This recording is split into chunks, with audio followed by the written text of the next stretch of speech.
everybody. Hello. Hello, hello. All right, we're going to start the later afternoon part of our program today, and I'm going to do that by introducing Cristina de la Sierva, who works for HBS Online. I'm going to do what I did for Chris because I don't want to miss all the juicy stuff in her CV and read from my piece of paper. Yeah, lots of good juicy stuff. So Cristina is the Senior Director of Marketing and Product Management here at HBS Online. She's responsible for the product portfolio and our consumer marketing. So anytime you see something in your Facebook feed or on Instagram that reminds you of HBS Online, it should also remind you of Cristina, right, Cristina? Yeah.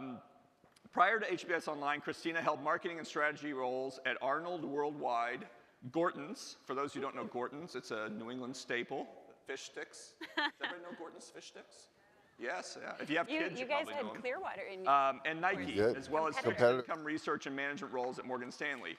She holds a bachelor's degree in economics and Spanish from the College of Holy Cross, which is right down the road here in Worcester, Massachusetts.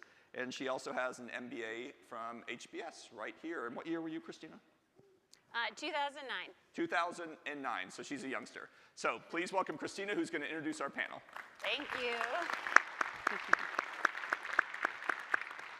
All right, thanks everybody. I am also going to now do some introductions of Professor Forrest Reinhardt next to me, as well as Professor Mike Toffel, who, co-created the HBS Online course, Business and Climate Change, which is just newly announced, so please check it out.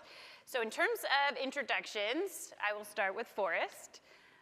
Forrest is the John D. Black Professor of Business Administration and Senior Associate Dean for Faculty Promotions and Tenure at Harvard Business School. He's taught HBS's required MBA courses in 2 different departments, so first in strategy and also business, government, and the international economy.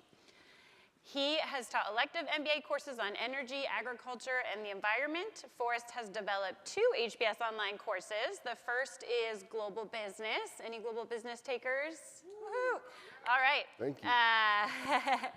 And then Business and Climate Change, which, as just noted, he co-created with Mike. So before introducing Mike, I have a very important question for you. I have wondered myself for years. When you were born and your parents looked at you, did they just know you were going to be a professor of climate change and therefore name you Forrest? Well, if they did, it was a poor choice because, they could have named me something like investment bank or something like that. And then I'd have had a much more lucrative career. But no, I think that they just liked the idea of a natural name. Yeah. I grew up in Montana, where I was born, and I think they thought it's perfect. It was appropriate. Perfect. And forests are going to save our future, so yes. All right, Mike Toffel is the Senior John Hines Professor of Environmental Management at Harvard Business School. His research examines how companies address climate change and other environmental and working condition issues in their operations and supply chains. He's the co-founder and host of another podcast, which is HBS Climate Rising, which covers various business and climate change topics, and serves as the faculty chair of the HBS Business and Environment Initiative. He is also co-principal investigator of the Climate and Sustainability Impact Lab of Harvard's Digital Data and Design Institute, which Jen helps oversee, who you just heard from. So with that, we'll kick it off and go into the first question. I have a few prepared questions for Forrest and Mike, and like the other sessions, then we'll open it up to the floor. So look forward to hearing what's on your mind as well. So everybody has started their session by saying the theme of this year's conference is Business for a Better Tomorrow. And your new course, Business and Climate Change, speaks exactly to that. So what responsibilities can you share with us that companies have in creating a better tomorrow and through this lens of climate change? So I'll start with responding to that. So the course, Business and Climate Change, is not really about companies' responsibilities. It's about what are the ways that companies need to think about climate change and how should they think about reacting. And we talk about adaptation and the different stressors that are coming, the physical climate change, whether it be droughts or storms or floods. And then we also think about the decarbonization movement that's all around us, whether that's regulatory or voluntary because customers' preferences are changing. And so the course, I'm going to get to your question, but the course is not really about what's the responsibility of companies. It's about if you're running a company or you want to get involved in running a company, how should you think about the climate change challenge? To get to your question about responsibility, all companies, all of economies were built on a foundation of a stable climate. And that has enabled us to be able to make predictions. Because when things are stable, you can more or less assume things are going to be the same as they were recently. And we're seeing, no longer just in the future, but also in the present, the destabilization of the climate, which is having consequences on societies. And so as a company now, getting to your responsibility question, I think it's certainly incumbent on companies to think about what's their role there. What's their role both in the products and services they offer, in the pitches they're making to employees or engaging with suppliers or with customers. And their role is not just as a solo actor, but also what ought we be doing together with maybe our suppliers, or what might we do together with industrial partners, trade associations, with policymakers, thinking about more of a systems lens. So I think the responsibility of companies is to make sure they're thinking about all this and contributing to not only shareholder perspective, but also to the stability, the longer term stability of where they operate, and which includes their operations, their suppliers, and their customer sites. And Forrest, question for you. What are some surprising ways that you see climate change impacting businesses across different industries today? Well, so I'm not sure they're terribly surprising, but as you can just see by looking around, climate change is affecting every business in at least two dimensions. One is that concern about climate change that Mike mentioned in governments or in consumers is leading to demand for less environmentally burdensome products and services. And so that creates opportunities for firms. So that the most transparent example maybe is with the Inflation Reduction Act and its incentives for electric cars or for renewable energy. Those create an advantage for firms engaged in those businesses. And so that affects the environment in which they operate. Firms, I think, fundamentally care about economics, but the politics and the social conditions affect those economics. And you can see that in the push toward renewable energy. Whether or not that happens as fast as we think it's, as its advocates want it to, it's going to have enormous consequences for firms. And then, but that's not the only way that climate change is affecting firms, because like there's a reason that the governments and the people are worried about climate change. It's because you can see manifested in the weather reports already the effects of climate change, and that means that the conditions in which farmers grow their crops and oil producers drill their wells and shipborne transport moves across the sea, all of these things need to be taken into account, these changes. And the changes, it's important to realize, it's not like a one-time shock to a different thing. It's a continuous process of perhaps accelerating change. So it's going to require firms to continually evaluate their exposures and their risks and their opportunities. So interesting. So when you speak, Forrest, now and how you're viewing some of these aspects today, you actually are on record as writing the first HBS case on climate change more than 30 years ago. So as you view the world today versus how you viewed it then, how have things changed? So I think that's a super interesting question. This case that I wrote for, in 1992, I think it was for a course that's a lot like that Global Markets that a few of you have taken and that the rest of you should take. But the course is about sort of the international economic and political architecture in which firms do their work. And so the focus of the case was really about government policy, and in particular about the coordination problems that governments have when they're trying, from very different income levels and very different resource endowments and so on, to come up with some kind of consensus about who should reduce emissions at what rate. And if you've studied your history, you know that 1992 was the time of the Rio Earth Summit, which was the first time that business really got behind the idea that it needed to take seriously the idea of climate change. And it was before the Kyoto Protocol, which was a treaty negotiated in that city in Japan that was supposed to create responsibilities, literal, like, treaty-established responsibilities for different countries, mostly the rich ones. Okay, so the case was about government behavior, and it was all about mitigation. And if you are old like me, or if you can remember that around the time this case was written, there were a lot of people in the environmental community who didn't want anybody to talk about adaptation, because they thought if we talk about adaptation, if we admit that we're going to have to do adaptation, it will blunt the impetus for the kind of mitigation that we all know is necessary. Well, now it's 30 years later, and we're not in that world anymore, right? It's easy to see that we're already doing adaptation. We're going to do quite a lot more. That doesn't mean that we can stop worrying about mitigation, though, because the more mitigation we do, even now, the less adaptation we and our children and our grandchildren will have to do. So just one more thing about this mitigation and adaptation issue. Mitigation is basically a public good, right? If I reduce my emissions, you benefit from that, whether you've helped me pay for that or not. Whereas adaptation, if a farmer plants drought-resistant crops, he or she and his or her customers are going to enjoy most of the benefits of that. That's an adaptation strategy.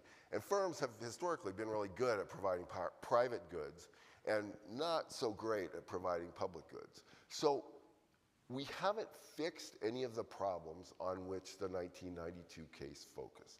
We still have time horizons problems, and we still have collective action problems.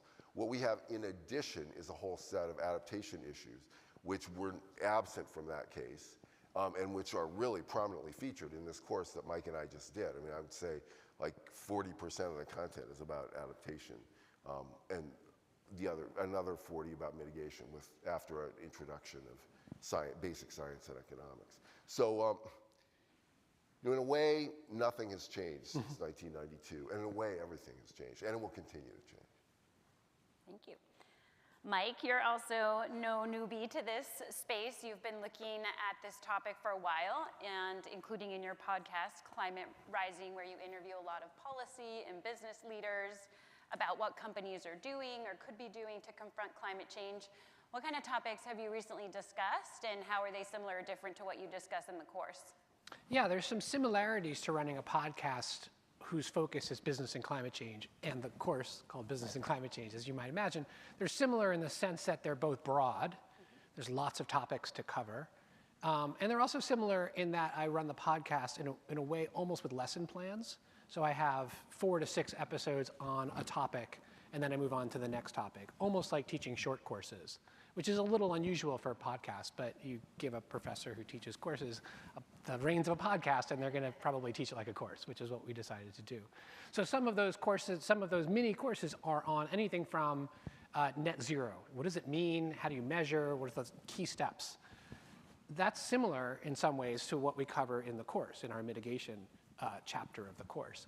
But then we have a lot more real estate in the podcast. So we've done stuff on collaboration. So if you're a company, what help can you expect to get, or can you seek to get, from the NGO communities or from major consultancies? A lot of the major consultancies now have climate change practices. What do they actually do?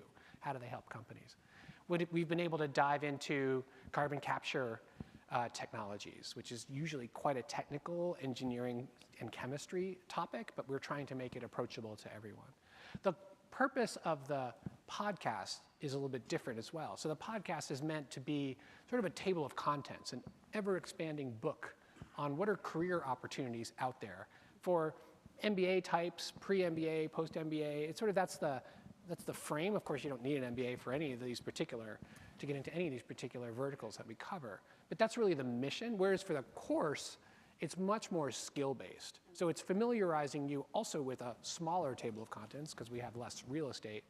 But then it's diving deeper. So it's teaching about skills and tools much more so than the podcast covers. Great, thank you.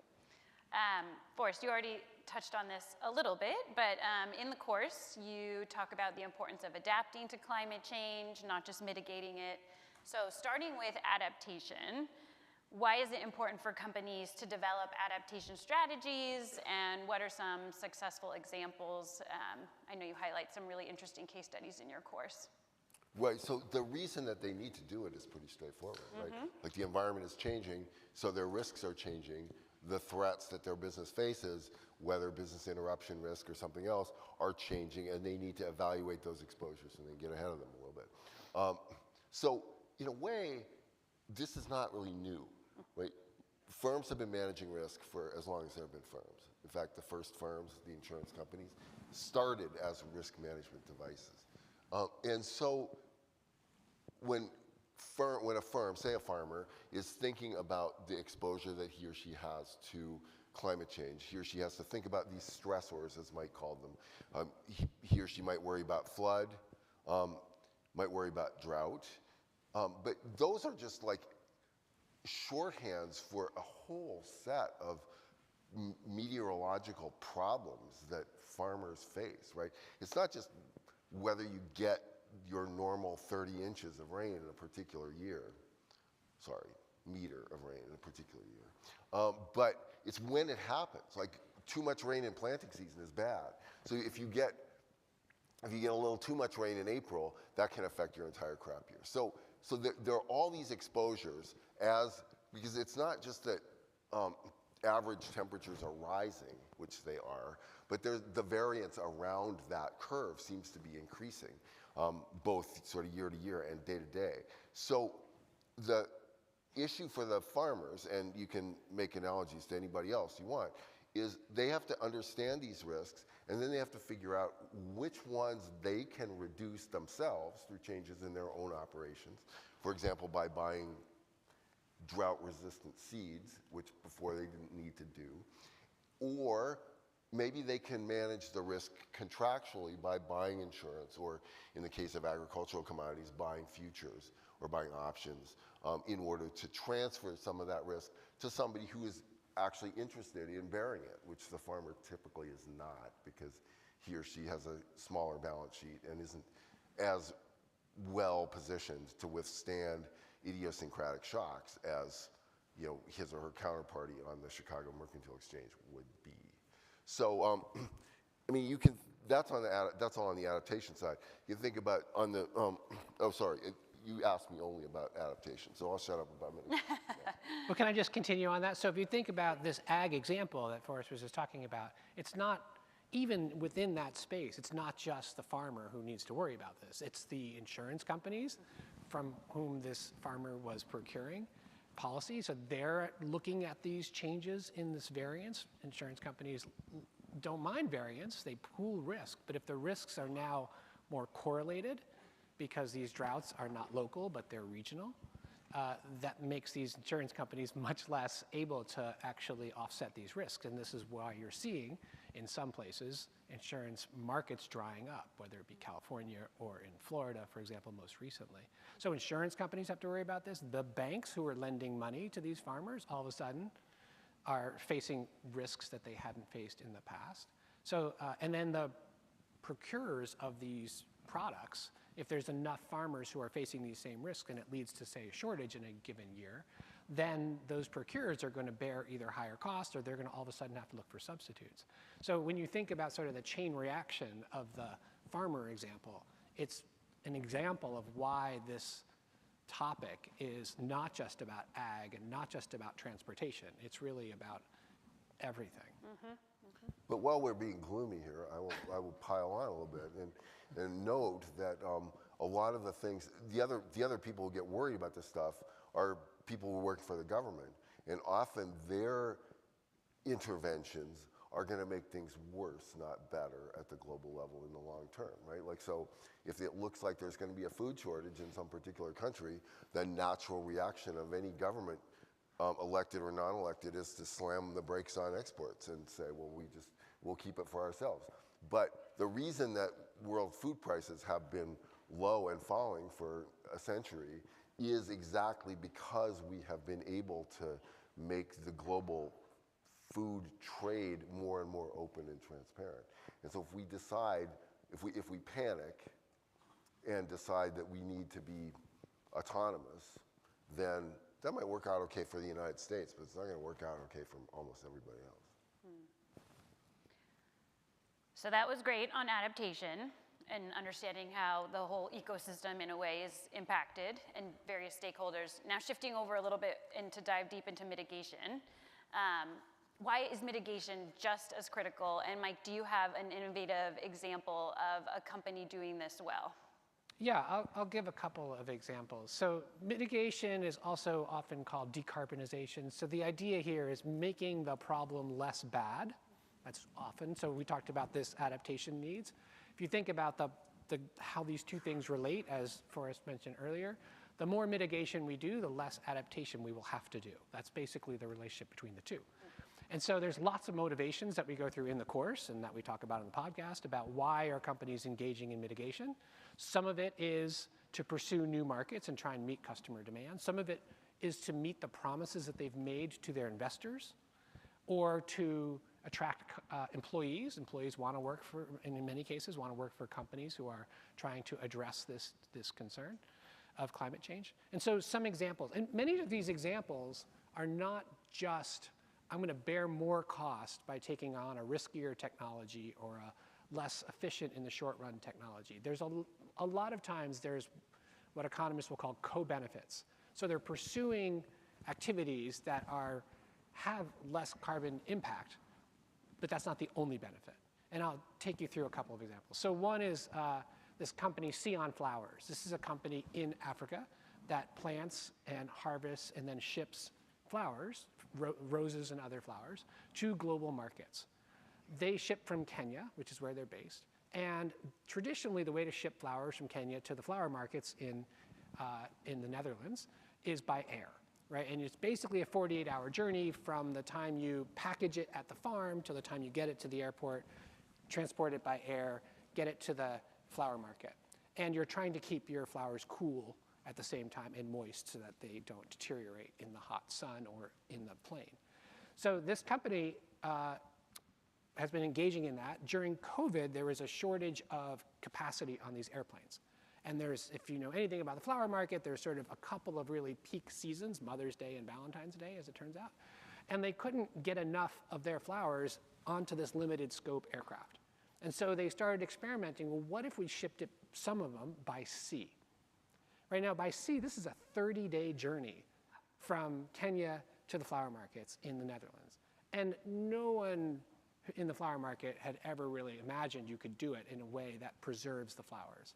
So they were inventing it with some of their supply chain partners. And it involves dipping these flowers in a little bit of chemicals. And then as they ship them, they're keeping them air conditioned and they're processing out the vapors that emit from the plants and shipping it by sea. And as it turns out, they were able, the shelf life is at the customer is actually where you measure quality for flowers, like the durability of flowers. And they were able, through this process, to actually get these flowers shipped from Kenya by sea 30 days to the market, to their end consumer, with the 7-day VOS life that was the spec. And they did this through sort of an inventive partnership with supply chain partners. It is dramatically less carbon intensive to send things by sea than it is by air, as you may just intuition, but it's something on the order of 100 times less, because these ships are enormous, much bigger than cargo aircraft, and you're not lifting them up in the air, you're actually gliding them through a low friction environment of the water.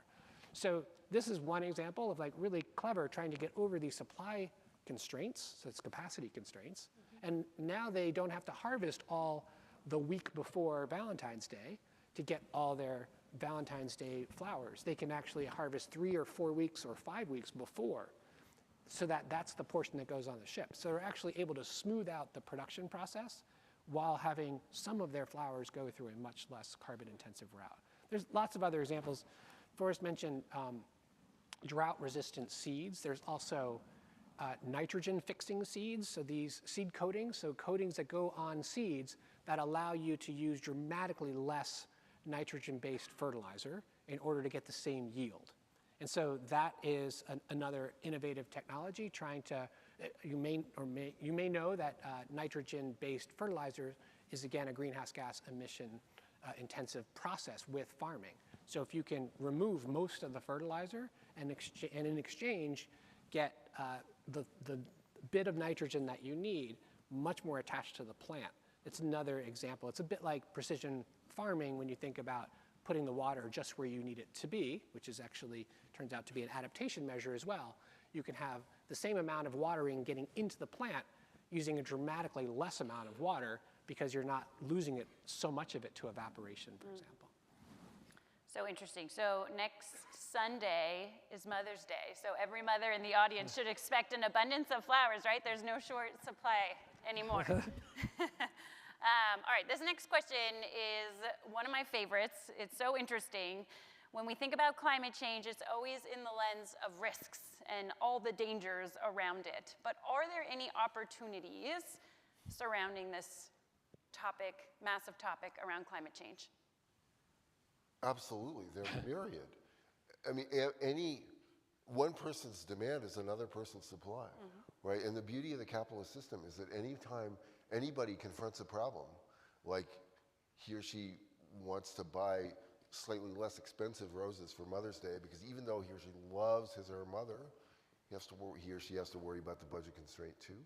That's like an individual problem, not a terribly big one for most people, but anytime any individual or household or firm or even government faces a problem, that's an opportunity for some astute entrepreneur. And the two examples that Mike just gave you are exactly about that topic, right? That somebody came up with these seed coatings that improve the ability of the plant to fix nitrogen. Now you could say that's motivated in part by a desire to mitigate nitrogen oxide emissions from the field, but it's got a private benefit too, as you were pointing out.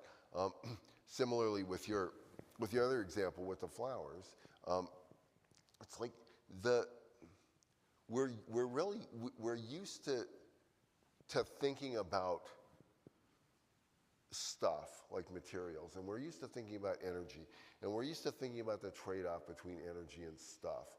But the really important trade-offs are between energy and stuff on one hand and ideas on the other, right? And so anytime we think we're using more energy and stuff than we ought to be for some reason, either because it's costly to the earth or the atmosphere, or because it's costly to ourselves as economic agents, the key to the solution is normally the creation of some new idea that helps you do more with less. And that's what the capitalist system has rewarded for centuries, long before anyone was worried about climate change, and it will continue to do so if, and this is maybe a big if, the governments provide the right sorts of signals about those, the relative scarcity of different things.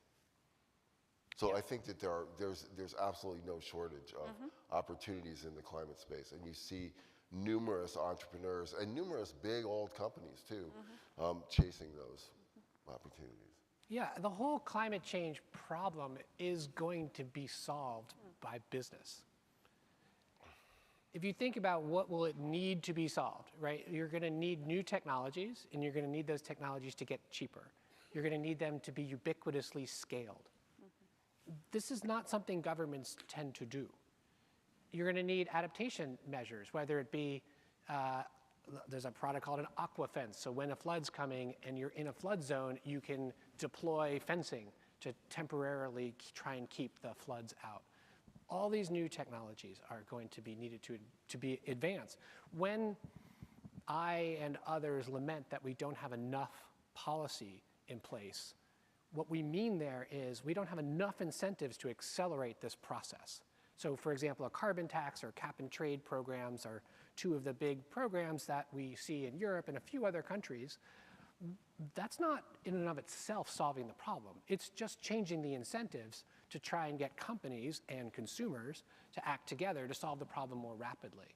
And so many opportunities are already being pursued on the both adaptation and mitigation side. And should those policies arise and get strengthened, we're seeing in the US kind of the opposite of taxing, which is subsidies, because they couldn't get taxing done. So they said, well, let's just throw money at the problem. It's basically trying to create the same wedge and just trying to create a boost to the decarbonized market. Right? And so you could do it through taxing the carbon intensive or by subsidizing the less carbon intensive. Like, as long as the economic effect is there, one will cost taxpayers, the other would have generated revenue for taxpayers. So there's differences to be sure, but in terms of the product mix comparison, like, it's the same idea. So all of these climate change challenges are only going to happen when technology gets invented, deployed, marketed, and customers procure them, whether they're B2B customers or B2C customers. Mm-hmm. And then last prepared question, and we'll turn it over to you all. Looking ahead, what do you envision as the future of business in the context of climate change? And what actionable steps should all of our learners who are here today take now to prepare for it? Should I take a first cut at that? So I was talking about, in my first remarks, about the difference between companies making their own decisions and then working with others. It seems to me that the scale of the problem really requires companies to think in more clever ways about who can we coordinate with. You see some of that coordination happening with suppliers and supply chains, companies working with their supply chains and trying to figure out if it's risky for them to invest in some decarbonized product, say green steel or green concrete. If you're an automaker and you want to reduce the steel, reduce the climate impact of the steel, you want to encourage the steel making process to get decarbonized. But no one's going to invest the billions of dollars that requires until they can really be sure there's going to be a market for it. And so what we're seeing now are some pre-commitments. And you see this also in airlines when they're trying to help develop sustainable aviation fuel. And you see this also in marine transportation when we need green methanol, for example. We're trying to overcome this chicken and egg problem by companies engaging with their competitors to collaboratively say, if you build this, we're going to buy it from you, and we're going to contract on that right now. Here's the price, here's the quantity we'll buy. So that's an example of working together with supply chain and with competitors. There's also, I think, increasing movements toward transparency. So Europe has some transparency regulations. The US SEC just passed some transparency regulations about what are the climate risks and opportunities that your company is facing. I think that's going to also lead companies to sort of have to be a little more transparent in their vulnerabilities and in their efforts, which I think may also lead to new movements to reach out to try and figure out what policies would actually help us achieve our objectives, and to connect their lobbying efforts with their public stances, which right now is very disconnected. There's lots of companies who are out there advocating publicly for mitigation products, but then privately slowing policy efforts to actually raise the bar for everyone. And I think these transparency movements are going to make that more and more difficult. Right, so I think it's clear from Mike's remarks that businesses can't solve this problem by themselves, but that governments can't solve the problems without the help of businesses. Like, firms have historically been the engine that drove most of the innovation in these economies, leaving aside some freak incidents like the Second World War and then the Apollo mission, where government really did play a big role for a few years in a relatively small technological arena. But like Mike said, that we don't have enough policy. I think maybe we need to think about what kind of policies we ought to have, and that relates to what Mike said too about the importance of cap and trade or taxation systems. I think there's a huge difference between a carbon tax and a subsidy for some particular lower carbon technology. And the differences are several. One is that the subsidy ends up costing the government and hence the taxpayers money, as Mike pointed out. But the other is who's making the decisions about what kind of technology are you going to deploy. In the government subsidy case, it's people in Congress or people in the agencies who may know actually quite a little, not very much, about the actual costs and benefits of these technologies. If you can have a tax system and then get the government out of the way and let the firms compete, then each firm will have the incentive to try to find lower cost mechanisms for accomplishing the result. And I think, like, if you think about what would happen to oil markets or what would happen to food markets if the government tried to pick particular kinds of energy sources or particular kinds of food sources and then told oil producers or electricity producers or farmers how to produce them in what quantities with what technologies at what locations. I think you'd see a fraction of the output at a multiple of the cost. And so I think that to one of Mike's other points, which I also agree with, the firms, one of the most important things that firms can do is empower the governments to do sensible policy making, which so far they haven't, frankly, not shown that much interest in doing. Thank you to both. All right, we're going to turn it over to all of you. What questions do you have? I think we have the mic runners ready to go. Sure, we can start right here. Can you get people to say where they're from? Yes, can you please say your name and where you're from prior to your question? That would be great. Can we get a mic right here? In the front. Oh, sorry. Okay, go ahead. Nienke Bloem from the Netherlands. Thank you for sharing that case. I know that one, but I'm really interested, and I really, well, wish you a great Mother's Day with flowers. But it's about businesses, but it's also about us consumers. How do you see the role of businesses in influencing our behavior? Because I think that is also where one of the root causes of the problem is. Yeah, well, I think you answered your own question there. Businesses generally have an incentive to get you to buy stuff, and they're not very good at getting you to not buy stuff. In fact, the one somewhat silly example of the don't buy this jacket day, who did that? Was that Patagonia? Like, their jacket sales went up, right? Because it got a lot of PR for free, because the media carried it, the ad, beyond just the ad spend.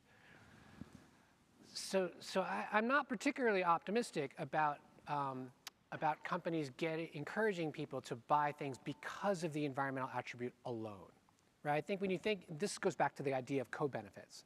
When you think about like organics, for example, I think we would agree that most people who are buying organics, which are produce usually made with less chemicals, they're doing it from a health perspective, not because of the environment perspective. That's a co-benefit of this process.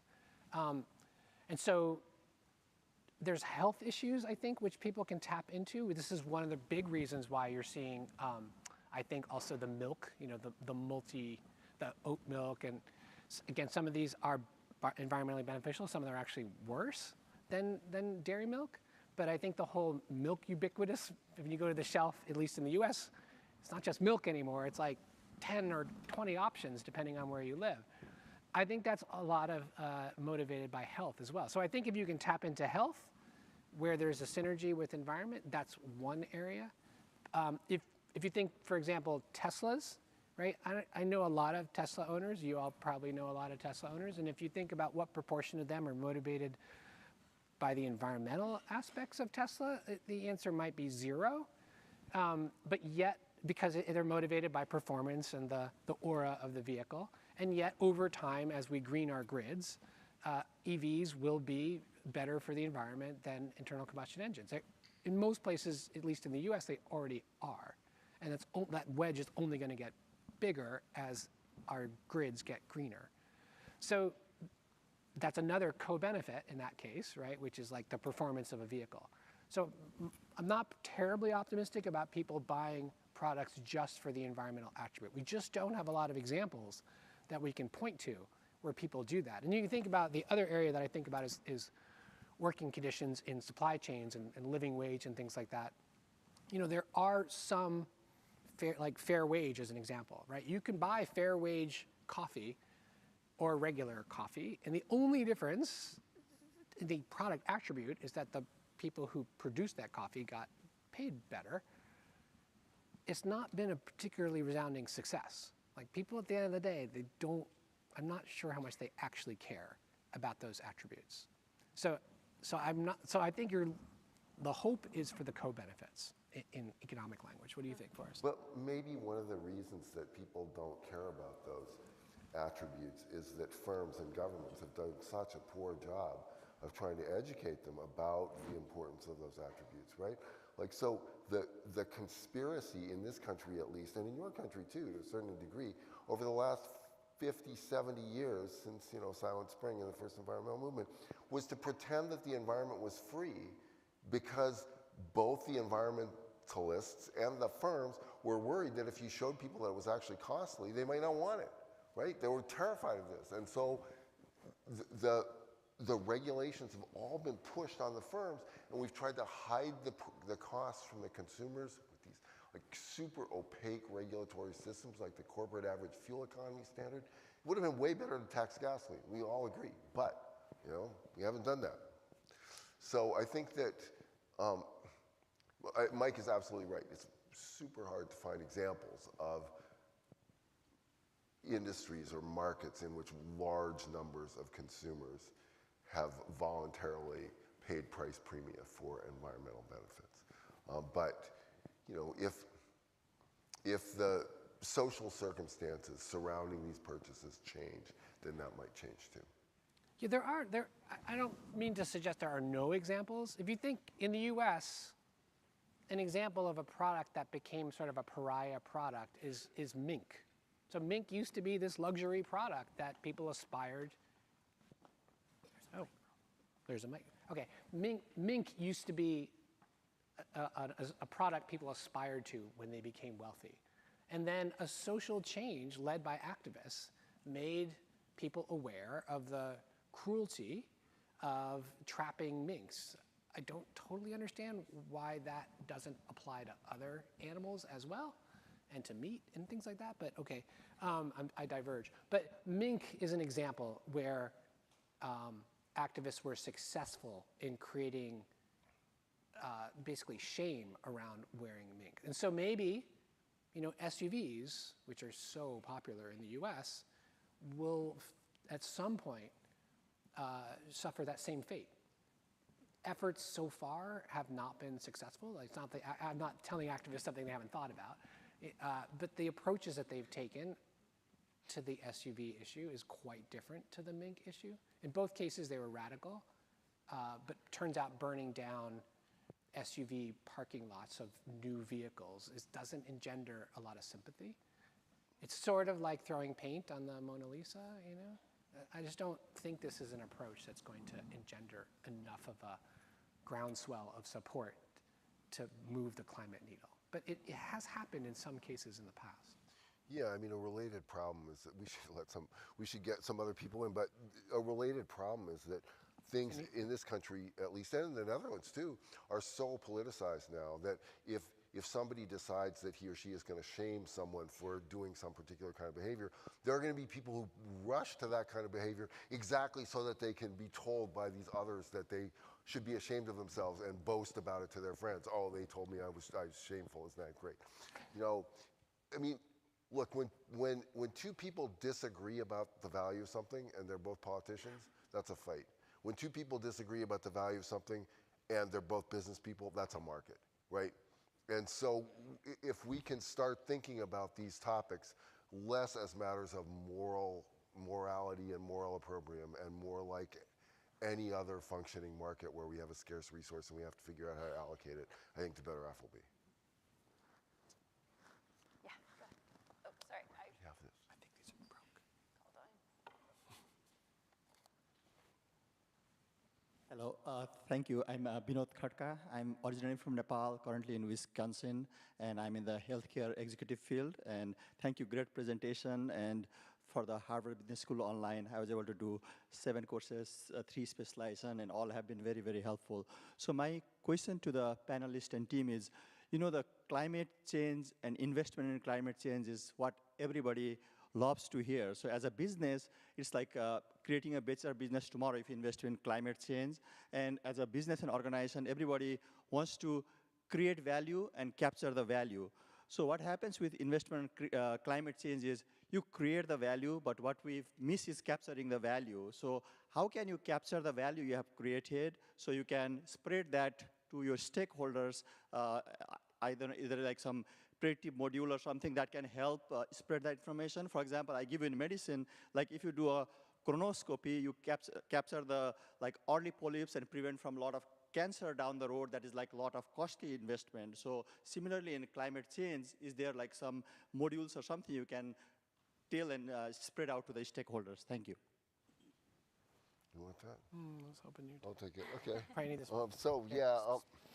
Oh. Okay. So yeah, that was a complicated question. Good question, but complicated. So about value capture, we just talked about the ability of firms to capture value kind of unilaterally from consumers, and we were a little skeptical of that. There are other markets in which firms compete, in which they might be able to differentiate themselves. And I think Mike made some allusion to the labor markets earlier, right? Like if you talk to people, like I have 2 children who are in their 20s, and they have very well-defined ideas about the kinds of firms they want to work for. And they are not unusual in that respect among, relatively well-educated Americans. And the same is true in Europe, and I think the same is true in Japan and Korea and Australia as well. So maybe there's an opportunity there. I don't think those are going to be enough, though. I think at the end you need the entity that has a monopoly on the legitimate use of force, as Max Weber reminded us. Like you need the state to. The state is the only entity that can compel the provision of public goods. And that's all in this global business course, as some of you remember. That's a little, cross-market. But we talk about it in climate change as well. And I think that, everybody's going to come to his or her own conclusion about this value capture idea. But yeah, the basic problem that we've got lots of ways to create value and not so many ways to capture it is fundamental to this problem, I would say. My name is Enrique Munizaga, over here. In the center. Right over here. It's a simple question, though. So basically, I think we can all agree that we have the technology to reduce emission. But when I look in the landscape, I see that although we have very innovative technology, seems like it's very far away to put it, like 10 years, 20 years. In your opinion, what can we do different to accelerate the process? Because this technology exists. We talk about, organic fuel for airplanes, but it's extremely expensive. Right. So how we can, as a consumer, we can modulate this or accelerate the use of this technology? Thank you. Sure. So I think sometimes people say that we have all the technology we need, and so what's the problem? But you actually got to the problem at the end, which is cost and scale of that technology. So sure, we have technology that can produce some of the services that we need at dramatically less carbon intensity. In some cases, we don't have that technology, by the way, but in many cases we do. It's just not cost effective yet. So and it's not ubiquitously available. These two things often go together because of economies of scale and learning curves, right? As you do more of it, you learn, as you produce more of something, you learn ways to produce it more cheaply. And also, as you produce more of it, you can amortize your fixed costs. So that's the very quick way of explaining learning curves and economies of scale. So what can we do to sort of initiate these economies of scale? There's basically two ways to encourage those markets.